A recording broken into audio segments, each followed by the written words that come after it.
I woke that morning with the same dull ache beneath my ribs, the kind that settles into a man who has spent too many years choosing responsibility over rest, and I moved through the kitchen quietly assembling the familiar routine: coffee, water kettle, the small clinks of ceramic and metal grounding me in something steady because the days had begun blending into each other in that strange way life does when you think nothing catastrophic is coming, and yet some part of you knows better. And as I stood at the counter, the first flicker of unease touched me, the faintest whisper that today would not unfold like the others, and I pushed the thought aside, telling myself I was simply tired, maybe too aware of the weight of the years behind me. But the tension refused to loosen, and by the time my son arrived that afternoon, I felt it gathering like a storm inside my ribs, and he walked in with that strange, bright look on his face, a look recognized too well. False confidence stretched thin over something uncertain, and he carried a thick folder in his hand, pressing it to his chest, the way a child presses a secret they can't wait to reveal. And I studied him, trying to read what lived behind his eyes, but they shifted too quickly, flicking between excitement and fear, and something in me tightened, because he had always been transparent, always easy to read until the last few years, when life seemed to grow louder than his own instincts. And when he greeted me, his voice pitched a little too high, a little too eager, and he began talking, fast words tripping over each other, like they had been rehearsed and polished until they sounded more like someone else's ideas than his own. And he opened the folder, sliding the papers across the table toward me, one sheet after another, like a dealer laying out a hand he believed would win everything. And I stared down at the pages, thick with numbers, projections, slogans, promises, all dressed up to look grander than they were, and before he spoke her name, I already felt her presence in the margins, her tone in the design, her hunger in the inflated expectations. He said she believed in the plan, believed in him, believed this would be their chance to build something powerful. And he looked at me with that old hopeful spark, the one he used to have as a child, asking me to watch him climb the backyard tree, and I felt a tug inside my chest, a mix of pride and dread, because I wanted so desperately for him to succeed, wanted to see him stand tall, wanted his life to grow roots that held. But I also saw the shadow around him, the shadow that had been growing for months, the shadow of a woman who smiled too widely, asked too boldly, reached too quickly, and tasted too eagerly any opportunity to push him into something that benefited her more than him. And I lifted the first page, scanning the lines slowly, and the deeper I read, the colder my stomach became. Because the plan wasn't a plan at all, it was a wish wrapped in buzzwords, a fantasy masked as a blueprint, a future built on air. And I raised my eyes to him, but he wouldn't look at me, his gaze fixed on the table, as if afraid of what he might see in my expression. And I asked the first question gently, the way a father does when he wants to understand rather than judge, and he gave the answer too quickly, stumbling over the numbers, offering explanations that didn't explain anything. And every time he faltered, he reached for the phrase, she said, as if her confidence could patch the holes in his story. And I asked him if he felt ready, if he had done the research, if he understood the risks, and he stiffened slightly, forcing a smile that didn't reach his eyes, insisting he had thought it through, insisting this was the moment, insisting everything would fall into place if I just believed in him. And then his voice grew softer, trembling around the edges as he said he needed my help, needed me to trust him, needed me to invest, needed me to give him what he couldn't earn on his own. And I saw the fear then, the kind that lives behind ambition, the fear of failing, the fear of disappointing, the fear of not being enough. And I wanted to reach across the table and hold him steady the way I did when he was little, afraid of thunderstorms, but something inside me warned against it, because I could feel her pushing him behind the scenes, feeding him lines, feeding him dreams, feeding him urgency, until he couldn't separate his wants from hers. And when I asked him how much he needed, he didn't say it slowly, didn't ease me into it. He said the amount in a single breath, a number so large it knocked the air out of my chest, and he looked at me with a mixture of hope and fear, as if he already knew the answer, but needed to hear it from my mouth. And I felt myself sink into the chair, the weight of the years pressing harder, because I knew every dollar he asked for represented decades of work, decades of sacrifice, decades of building a future not meant to be gambled on someone else's ambition. And he leaned forward, eyes shining with that brittle kind of desperation, telling me she believed in him, telling me she was right there beside him, telling me he wanted to build a life with her, a business, a future, telling me they were doing this together, and with every mention of her name, something inside me twisted, because I realized her voice had become louder than mine, louder than his own, louder than the truth, and my hands shook slightly as I set the papers down, because I saw the pieces more clearly than he did. I saw the urgency wasn't his. I saw the hunger wasn't his. I saw the plan wasn't his. It belonged to her, and he was clinging to it like a lifeline, hoping it would anchor him to a version of manhood he didn't feel he had earned. And I breathed slowly, trying to steady my voice, trying not to let fear bleed into my tone as I asked him the hardest question, the one he tried to avoid, the one that made his shoulders tighten. Is this what you want, or what she wants? And he froze, too fast, too rigid, and that hesitation was all the answer I needed, and the ache beneath my ribs flared sharper because I knew then this wasn't a son chasing a dream, this was a son being pulled and shaped and used by someone who saw in him not a partner but an opportunity. And he swallowed hard, forcing a smile, saying it didn't matter who thought of it first, saying they were a team, saying I should support him because I was his father, saying this was his moment. And he looked at me with a vulnerability that nearly broke me, because beneath all the bravado, all the urgency, all the lines she fed him, he was still the boy who wanted his father to be proud. And I reached for the papers again, trying to read them as if I hadn't already understood the truth, but each word felt heavier than the last, and I felt the quiet start to stretch between us, the quiet that comes before something breaks, and my hands trembled as I placed the papers down. Knowing nothing about the moment ahead would be easy, knowing whatever I said next would carve itself into both of us. Knowing the future had begun to Tilly spent the rest of the evening pretending the conversation hadn't unsettled me, pretending the weight in my chest wasn't tightening with every passing minute, pretending my son's voice hadn't carried an urgency that didn't sound like him at all, but like someone standing just behind him whispering what to say and how to say it.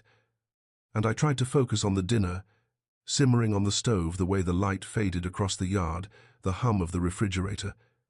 But every ordinary sound felt too loud, too sharp, too wrong, and when he finally left that night, taking the thick folder with him, but leaving behind a silence that pressed heavily into every corner of the house, I found myself sinking into the chair he had just sat in, feeling the warmth he left, fading slowly like a reminder that the boy I raised was still there, somewhere buried under layers of fear and pressure and influence. He didn't know how to fight, and I sat there for a long time, hands folded, breathing slow, trying to calm the unease, twisting under my ribs, but it kept growing, stretching, curling like a shadow, reaching farther than I wanted to admit. And as I replayed every moment of the afternoon, I began to see things I had missed in real time, the way his eyes darted whenever I asked a hard question, the way his voice trembled when he mentioned her, the way he kept glancing at his phone, like she might message him instructions, the way he kept insisting she believed in him, as if her belief mattered more than his own. And when I finally rose from the chair, the house felt too quiet, too large, too hollow, and I walked to the kitchen, poured myself water, took a slow sip, but the glass rattled faintly in my hand because the truth was clawing its way to the surface, and I could no longer push it aside. And the next morning when I woke, I already felt the tightness in the air, the dread settling like dust across the rooms. Before I could even make coffee, my phone buzzed with the message from him. Short, clipped, rushed, asking if I had thought about the plan, if I had read the papers again, if I had realized how big the opportunity was, and each sentence seemed sharper than the last, like he was trying to convince himself as much as he was trying to convince me. And I responded gently, telling him I needed more time, needed space, needed clarity. But almost instantly another message arrived. This time longer, frantic, almost breathless, saying this wasn't something to hesitate about, saying timing mattered, saying delays could ruin everything, saying she agreed that moving fast was the only way to secure their future. And that was the first moment I felt something inside me crack, because I could hear her in those words, not him, not the thoughtful, careful son I knew, but someone echoing the urgency of another person, someone who had learned how to twist fear into motivation, someone who knew how to apply pressure until doubt collapsed. And when I didn't reply, he called, his voice high, strained, too sharp around the edges, asking why I was stalling, why I wasn't showing support, why I was making things harder than they needed to be. And I tried to speak calmly, tried to tell him these decisions needed time, needed caution, needed experience. But he cut me off too quickly, saying he didn't want to hear excuses, saying this was his chance, saying she had run the numbers, saying she understood business, saying she knew more than I did about the modern world, and that last line struck deep, sharper than he realized, because it wasn't arrogance. I heard in his voice it was fear, fear of disappointing her, fear of losing her approval, fear of failing to live up to a version of himself she had constructed for him, fear of proving her wrong after she invested so much belief in him. And when the call ended, abruptly, I felt the familiar ache tighten in my chest, the ache of watching someone you love drift farther into a current they don't realize is pulling them under. And I tried to distract myself through the morning, cleaning, wiping, sorting, but my thoughts kept circling back to him, circling to the way he rushed every answer, circling to the way he leaned so heavily on her opinions, circling to the way he seemed unable to separate his voice from hers.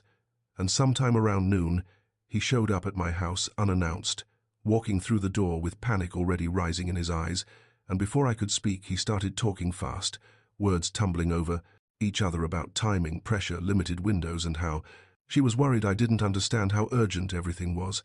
And I stood there quietly watching him, watching the way he paced the room in tight, frantic steps, like a trapped animal, watching the way he rubbed at his face with shaking hands, watching the way he avoided looking directly at me because looking at me might crack the veneer she had built around him. And when I finally placed a hand gently on his arm, he flinched, not from fear of me, but from the tension coiled inside him like a wire pulled too tight. And he said he couldn't lose this, couldn't lose her, couldn't lose the chance to prove himself. And I felt the pain of that admission sink straight into my bones, because he didn't say he wanted the business, he said. He wanted her approval, and I realized then that this wasn't about ambition, not truly.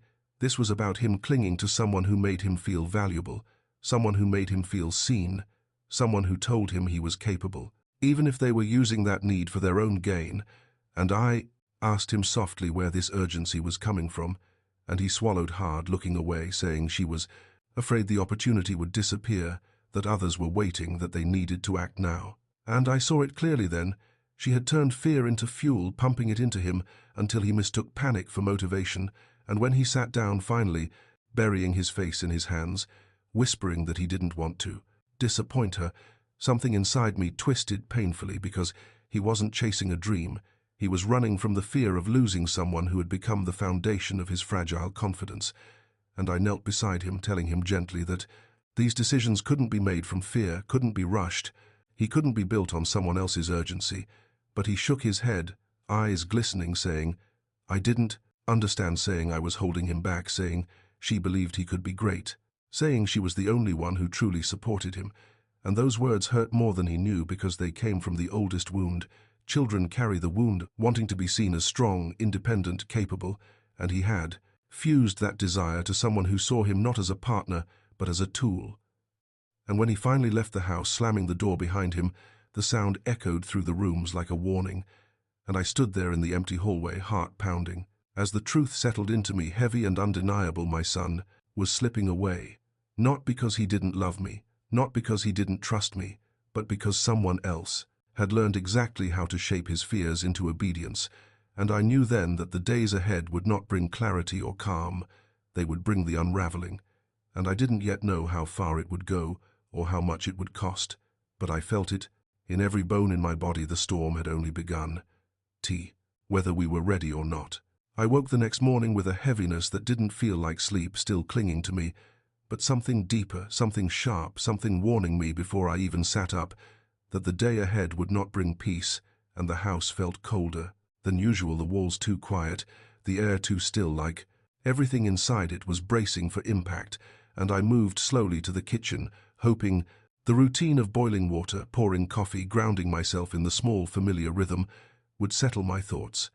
But every slow inhale carried that same tightening pressure beneath my ribs, the pressure that had been growing ever since he first placed that folder on my table and asked me to believe in something he did not fully understand, and before the kettle even finished its low rumbling hiss, my phone buzzed loudly across the counter, and I didn't need to see the name to know who it was, didn't need to read the preview to understand the rhythm of urgency he had begun to live inside, because his messages always tasted the same, rushed, frantic, half his words, shaped by fear and half shaped by her hand pressing into his back.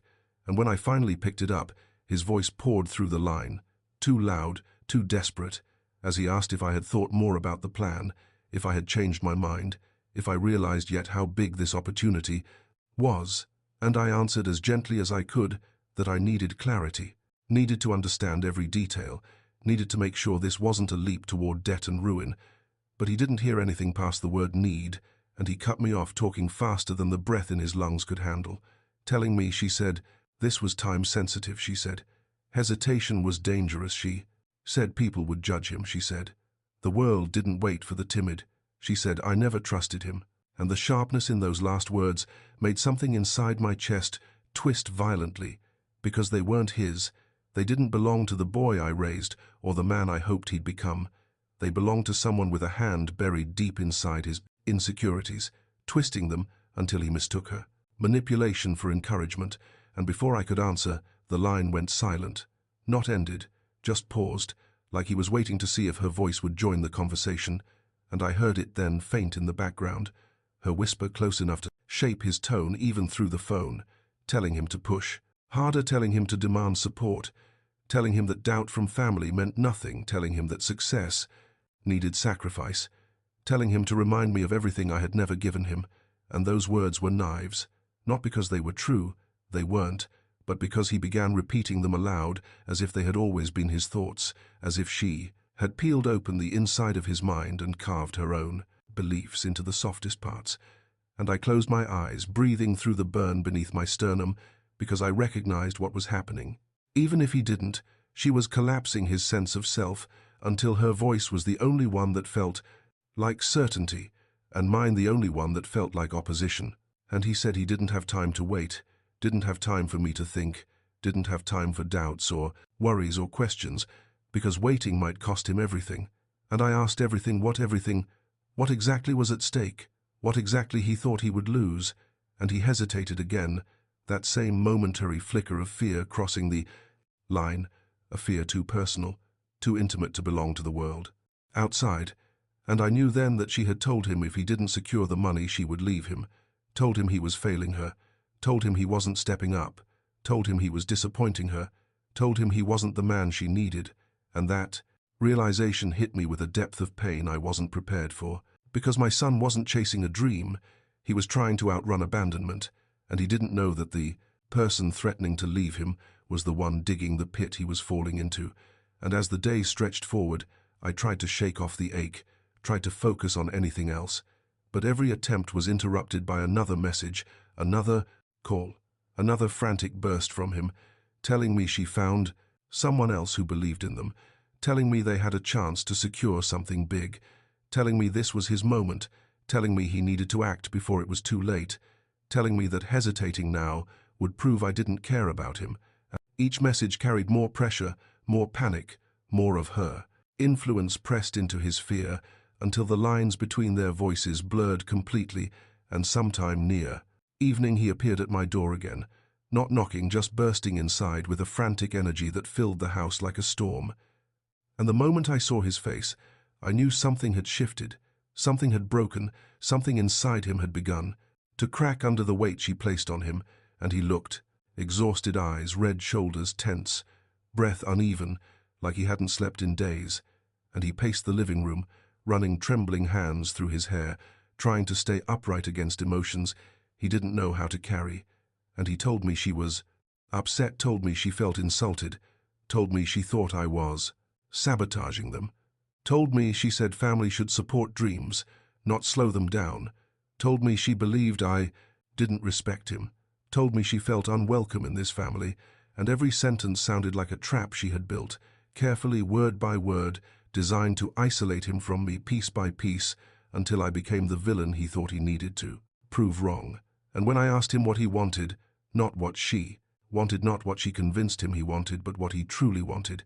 He froze again, that familiar flicker of fear darting through his eyes, and he said he didn't know. He said everything felt too loud. He said he couldn't tell which thoughts were his, he said. He just wanted the fear to stop, he said. I wanted her to look at him the way she did before the plan swallowed their lives. He said he wanted me to trust him, to show him he wasn't a failure. And hearing those words broke something inside me deeper than anything the last few days had done. Because this wasn't about the money. It wasn't even about the plan. This was about him wrestling with the part of himself that had never believed he was enough. And she had found that weakness, taken it, twisted it, fed it, until he was dependent on her approval like oxygen, and he sank into the couch, head in his hands, shoulders shaking, and I tried to reach him, tried to tell him none of this defined his worth, tried to tell him no one who truly loved him would demand he risk everything, tried to tell him that someone forcing him to choose between family and fantasy didn't have his best interests at heart.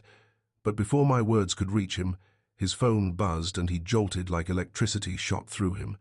And the moment he read the message, his face collapsed into panic, and he stood abruptly, saying he had to go, saying she needed him, saying she was furious, saying he couldn't lose her, he couldn't lose this, he couldn't lose everything they had built, and he rushed toward the door without looking back, leaving the house colder, quieter, more hollow than before. And I stood there feeling the truth settle heavy and immovable.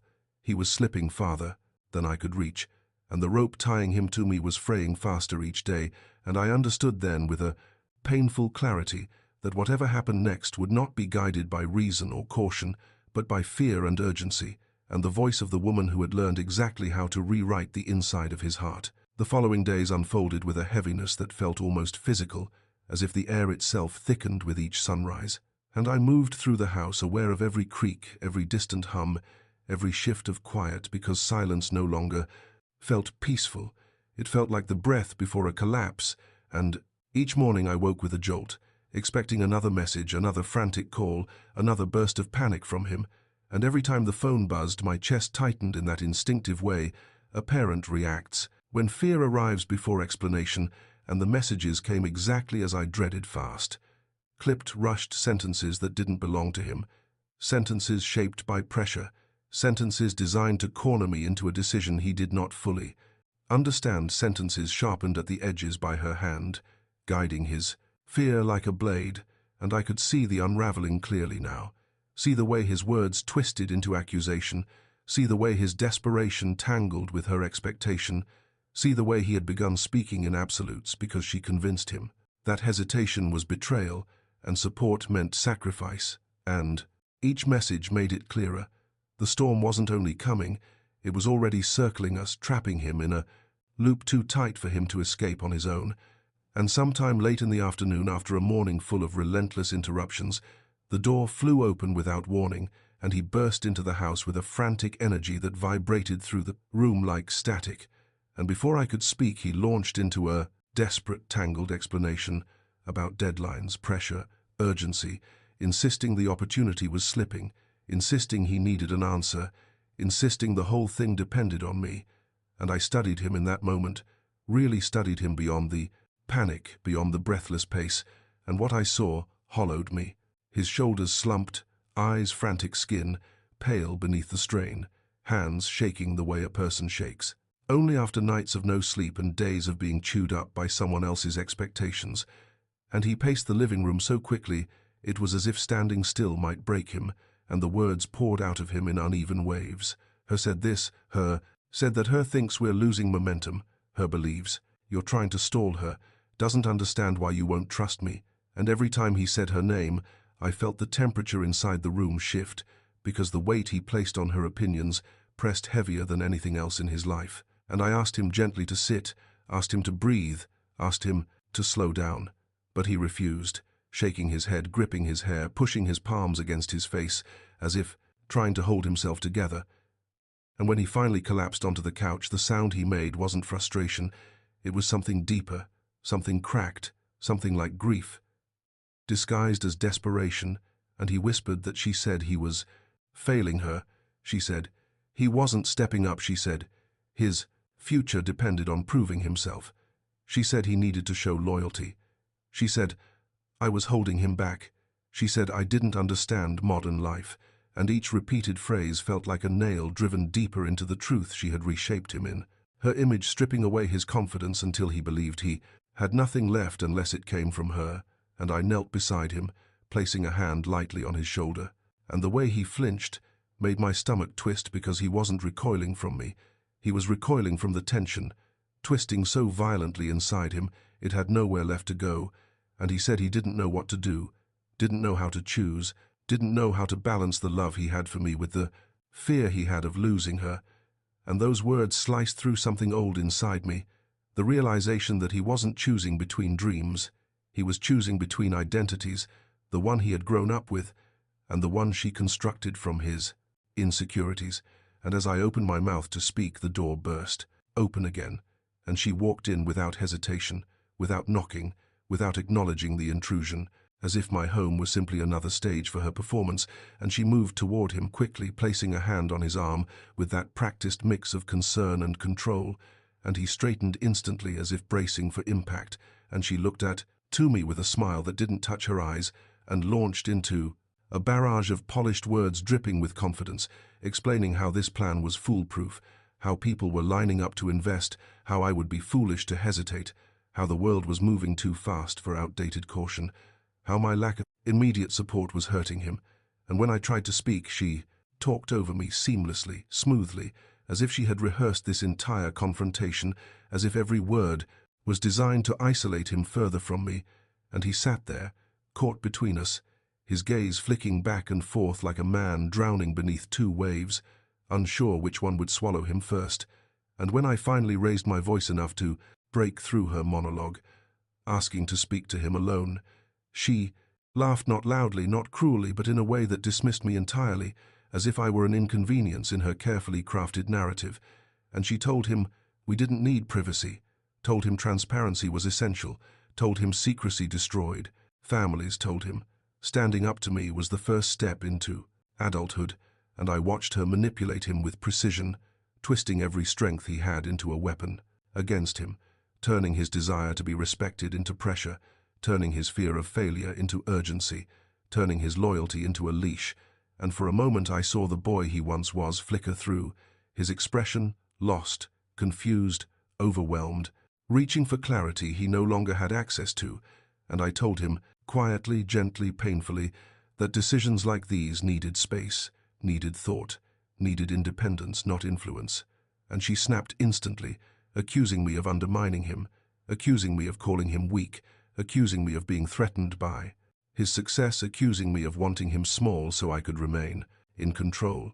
And each accusation was a trap disguised as empowerment, and he fell deeper into the trap, with each word gripping his knees, breathing hard, swallowing panic because he could no longer distinguish her anger from his own fear. And the room felt smaller, tighter, heavier, and when he finally stood, his whole body shook, and his voice cracked as he shouted that he couldn't keep being pulled apart, that he couldn't handle being in the middle, that he needed me to trust him, needed me to support him, needed me to stop questioning everything. And his collapse wasn't anger, it was exhaustion, the exhaustion of someone who had been stretched, too thin by expectations, too heavy for one person to carry. And she seized the moment, placing her hand on his back, whispering something I couldn't hear but I saw, the way his shoulders slumped, the way his breath hitched, the way the tension bled out of his stance, replaced by helplessness. And she tugged at his arm lightly, guiding him toward the door, as if removing him from my presence would soothe his turmoil. And he followed, not because he wanted to walk away, but because he didn't know how to stay. And she looked back at me one last time, her smile thin, cold, victorious, and said, "He'll call you when he's ready." Then closed the door behind them with a softness more painful than any slam. And when the house finally sank back into silence, I stood in the doorway, feeling the truth settle fully and irrevocably. If I didn't intervene soon, if I didn't cut the rope, binding him to her, he would lose everything. Not just the money, not just the future, but himself. And I knew then, the next step would cost me something. I wasn't sure I was ready to give, but I also knew I had no choice. The storm had become a fire, and he stood too close to the flames to see he was burning. The day after they left my house in that heavy silence, I couldn't shake the sense that something inside me had already begun to shift. Not a sudden break, not a clean fracture, but a slow internal splitting, like the moment wood begins to give, under too much pressure, and I moved through the house, feeling every sound sharpen against my skin, the hum of the lights, the distant ticking of the clock, the quiet grind of my own breath, because everything inside those walls felt like it was waiting, holding still, bracing for whatever would finally force the truth out of hiding. And by mid-morning the phone buzzed again, but this time not with his panicked words, not with her scripted demands, but with a number I recognized immediately. My advisor, the one who had helped me navigate every complicated decision of the last decade, and the tremor in her voice, as she spoke, made my stomach tighten, because she told me someone had contacted her, someone claiming authority, someone pushing aggressively about the transfer, someone saying they represented me, someone asking if the paperwork could be advanced without delay. And in that instant, I felt heat rise up the back of my neck. Not anger, not yet, but something worse. The realization that she had moved beyond influence, beyond pressure, beyond emotional leverage. She had stepped into action. She was already reaching for something that didn't belong to her, using his name, using his panic, using his desperation as a lever to pry open the foundation of my life. And I told my advisor, no, told her absolutely not, told her no decisions were to be made without my direct approval, told her to freeze everything, told her to lock every file, every account, every possible path until I said otherwise. And when I hung up, the house felt different. It felt violated, compromised, invaded by the knowledge that someone I barely knew, someone whose hunger had been circling for months, was now bold enough to reach directly for the savings I had spent my whole life building. And I sat in the chair near the window, feeling the weight of those decades settle into my shoulders, the long nights, the early mornings, the sacrifices, the steady, careful work, all of it now dangling over a cliff, because my son had mistaken manipulation for support, and I knew then something had to change. Not tomorrow, not next month, not after another fight, not after another plea now, and the thought alone. I made my breath come shallow, because the step forming in my mind was not small, it was not gentle, it was not something that would pass quietly. It would break something between us, something I had spent years trying to preserve. But if I didn't take it, she would take everything, and he would lose not only me, but the future I had always hoped would be his. And I stood slowly, gripping the edge of the table, to steady myself as the decision settled deeper into me, solidifying into something unmovable. And I walked to the drawer where I kept the documents, the ones tied to the house, the investments, the accounts, the things I never planned to think about so soon, and I laid them out on the table one by one, feeling my hands tremble with each sheet I touched, because I understood exactly what this meant. I was about to lock everything down, not temporarily, not lightly, but fully enough to ensure that no one, not even my own son under the influence of someone like her, could touch what I had built. And it felt like betrayal, even though I knew it. Wasn't it felt like cutting him off, even though I wasn't? It felt like abandoning him, even though I was doing the only thing left that could save him from the disaster he was racing toward. And for a long moment I stood there, staring at the papers, the numbers, the fine print, trying to swallow the grief, rising like a tide, because this wasn't just about finances. This was about accepting that the person he had become under her guidance was not someone I could trust with the life I wanted to leave behind. And I began making calls one at a time, each conversation tightening the knot in my stomach. The lawyers, the financial institutions, the trustee, all of them guiding me through the steps that would seal the accounts, restructure the assets, shift control away from anything she could reach. And with every confirmation, with every signature, with every verbal authorization, I felt something inside me strain and snap.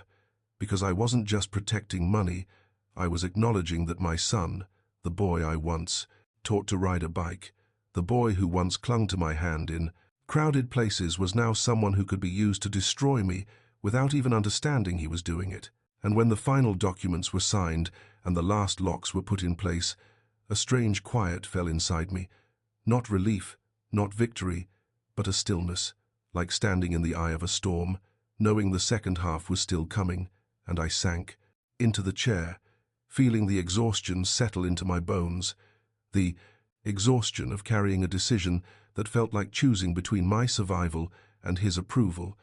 and as the sunlight began to dim outside, casting long, thin shadows across the floor, the house felt even quieter than before, and I let my head fall back, eyes closed, breathing through the dull ache beneath. My ribs, because I knew it was only a matter of time before he discovered what I had done, the matter of time before she twisted it into another weapon, only a matter of time before he chose to hate me, because hating me was easier than confronting the truth that someone he loved, someone he trusted, someone he believed in was using him in the most devastating way.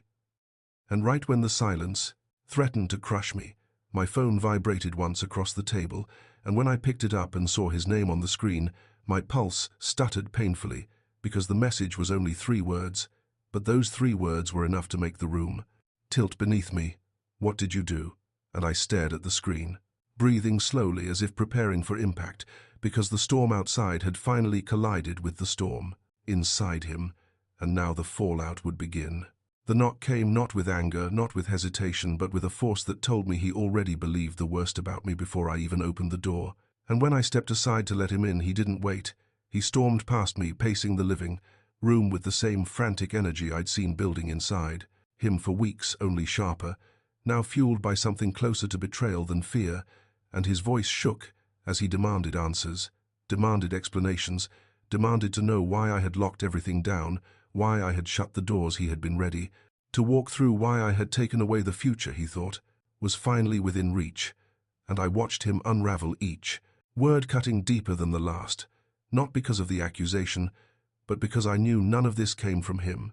None of it belonged to the boy I raised or the man he wanted to become.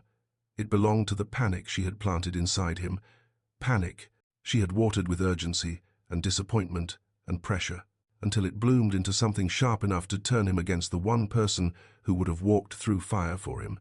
And he said she was furious. He said she felt betrayed. He said she told him this was proof that I didn't believe in him, proof that I wanted him to fail, proof that I didn't see him as capable, proof that I didn't trust him with anything that mattered. And I felt the familiar ache settle under my ribs, heavy and cold, because I could hear her voice in every sentence, hear the manipulation, hear the twisted logic, hear the guilt she used to keep him tied to her. And when I tried to explain, tried to tell him calmly that I did what I did to protect him, to protect everything I had left, to protect the future he would need long after she was gone, he cut me off, shaking his head, gripping his hair, pacing faster, as if the truth itself hurt to hear. And he said, I robbed him of his chance, said I stripped him of his dignity, said I made him look like a fool, said I humiliated him in front of her, said I destroyed the one opportunity he had to prove himself. And each word grew sharper until his voice cracked under the strain, and he looked at me with tears. He didn't want to acknowledge tears that belonged not to anger, but to a grief he didn't understand. And he whispered that she left. She walked out. She told him she couldn't be with someone whose family didn't respect her, whose family stood in the way of her dreams, whose father sabotaged everything she had built with him. She told him he had failed her. She told him he chose the wrong side. She told him he needed to decide what mattered, and then she was gone, leaving him standing in the wreckage of everything she had convinced him to believe. And he sank onto the couch, shoulders shaking, hands trembling, voice unraveling piece by piece, as he admitted that she had packed up her things, that she had told him he wasn't enough, that she had told him he was useless without her, that she had told him he disappointed her more than anyone ever had. And I felt something inside me collapse quietly, because every fear I had, every instinct, every aching suspicion was true. She had never loved him, not the way he loved her. She only loved what he could give her, what she could extract, what she could pursue through his desperation. And he sat there with his head buried in his hands, whispering that he didn't understand, whispering that he thought she cared, whispering that he had tried so hard, whispering that he didn't know who he was without her. And the pain in that confession nearly brought me to my knees, because those weren't the words of a man who lost a relationship.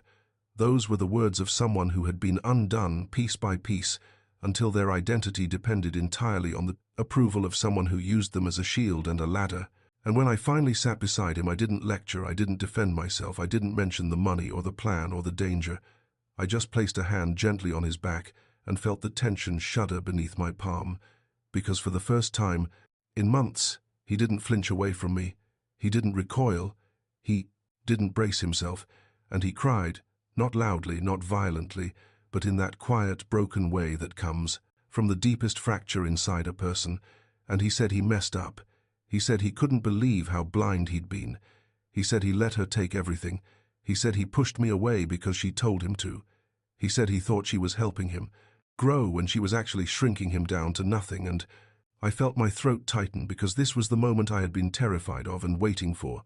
At the same time, the moment he finally saw her clearly, the moment he finally saw himself clearly, the moment when the fog around him lifted enough for him to breathe without her voice inside his head.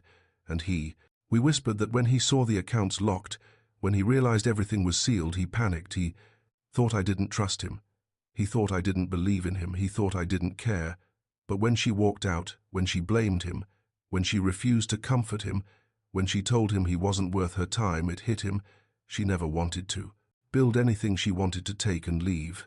And he looked at me with red, swollen eyes, asking how he could ever fix what he'd done, how he could ever undo the hurt, how he could ever earn back my trust. And I told him, in a voice barely steady, that trust isn't rebuilt overnight, that wounds don't close. Because someone apologizes once, that betrayal, even unintentional, leaves a mark that takes time to fade. But I also told him he wasn't alone, not now, not ever, not as long as he was willing to face the truth and rise from it. And he nodded slowly, like the words were heavy but necessary, and he leaned into me the way he hadn't done since he was a child, resting his forehead against my shoulder, letting grief and exhaustion and relief spill together, and we stayed like that for a long time, breathing through the remnants of the storm until the quiet in the room felt less like dread and more like the beginning of something small and fragile and real. And when he finally pulled back, wiping his eyes, whispered that he wanted to rebuild. Not a business, not a fantasy, not a life shaped by someone else but himself. He wanted to start over, wanted to learn, wanted to work, wanted to stand on his own, and I believed him, not because his words were perfect, but because they were raw, cracked, unpolished, the kind that only come from a heart that has finally broken open enough to let truth in. And as he left later, that night, tired but steadier than he had been in months, I sat in the quiet house, feeling the ache of everything that had happened, but also the faint warmth of something returning. Not trust, not fully, not yet, but possibility. Possibility that he would heal, possibility that he would grow, possibility that the boy I raised was finding his way back through the rubble, possibility that this time when he reached for himself, he would not lose his way in someone else's shadow. And as the night deepened, I let my eyes close for the first time in days without fear, because the storm had passed, and what remained was painful, but alive, and for the first time in a long time, that was enough.